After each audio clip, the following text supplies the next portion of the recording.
So, about that recent ArcSys Showcase. It was fine in terms of Nintendo Direct style game showcases. This one was alright. They had a clear objective upon retrospect, and honestly, I think they achieved said objective. Did they achieve it in a good or interesting way? No, not really. But the objective was achieved, and I thought the showcase overall was alright. Here's the thing though. I thought it was alright. A lot of other people, yeah, not so much. Granted, a large chunk of the hate was just Twitter being Twitter, aka the worst, but once you filter out the cartoonish anger people are expressing, there's an overall sense of disappointment with people's reactions to the showcase. And honestly, yeah, I'm inclined to agree. But that begs the question of why.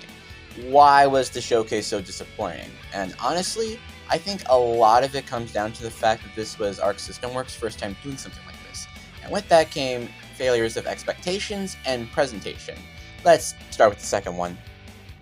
When talking about the presentation failures of the showcase, I feel like one of the most important things to bring up is something that, in all honesty, probably has a 50-50 shot of only really being a problem in the English broadcast specifically.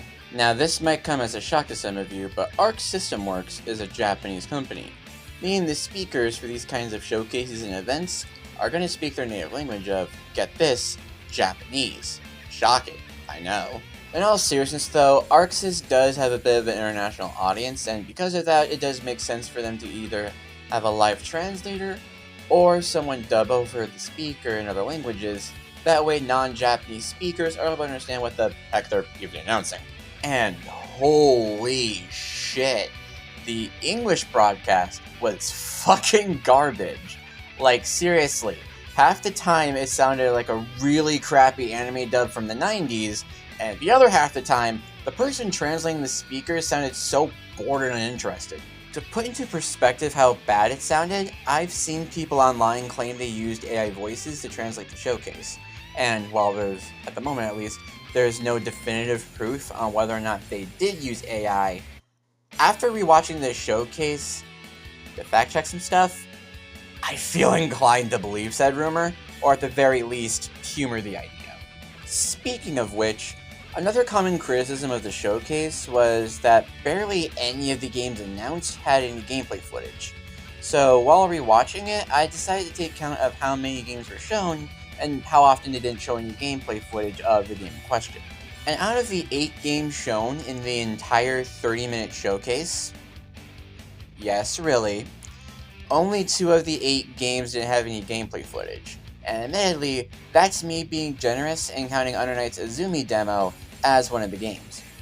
But this fact does come with the caveat that out of the 6 games they did show footage for, they only really went into detail about 3 of them. Those games being Double Dragon Revive, Hunter x Hunter Nen Impact, and Bubble Bobble Swoop Dungeon.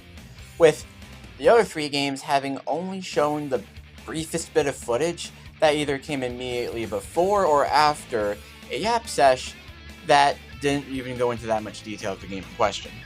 Making matters worse is the fact that Double Dragon and Nen Impact were well announced before the showcase was even a blip on ArcSys' radar.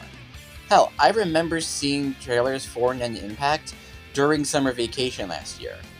Meaning that the only game that we didn't already know about that we got any really solid details on was the frickin' Bubble Bobble roguelike. Cause ArcSys just knows their priorities, apparently. Yeah, I think it's time to shift focus to the expectation-based failures of the showcase. Now, I imagine a lot of you are probably wondering what the hell I even mean by expectation failures. Well, you know how at the beginning of the video I alluded to the showcase having a specific goal they're trying to achieve? Yeah, let's get into that. So right before they show off the last game for the showcase, they have Daisuke himself come out on stage and basically say that they don't want to be known as the company that just makes anime fighting games. And they kind of want to use some of their Guilty Gear money to help fund smaller projects and creators. And on its own, that makes a lot of sense. You know, fighting games are a niche genre, and I can understand wanting to expand the audience. And trying to achieve that by giving a boost to smaller artists and companies is quite the admirable approach in my opinion.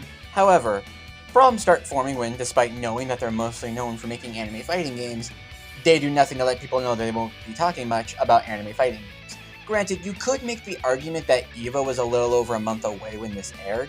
However, that argument goes out the window when you consider that A, their announcement of the showcase was rather vague and they didn't even give any details of what it would be about, and B, they announced they were doing the showcase a couple days after Marvel Tokon was revealed, a fighting game they're heavily involved in, and surely the fighting game community has no attachment whatsoever to the Marvel IP, and surely the idea of a tag fighter featuring Marvel characters wouldn't drum up the slightest bit of interest from hardcore FGC members, right?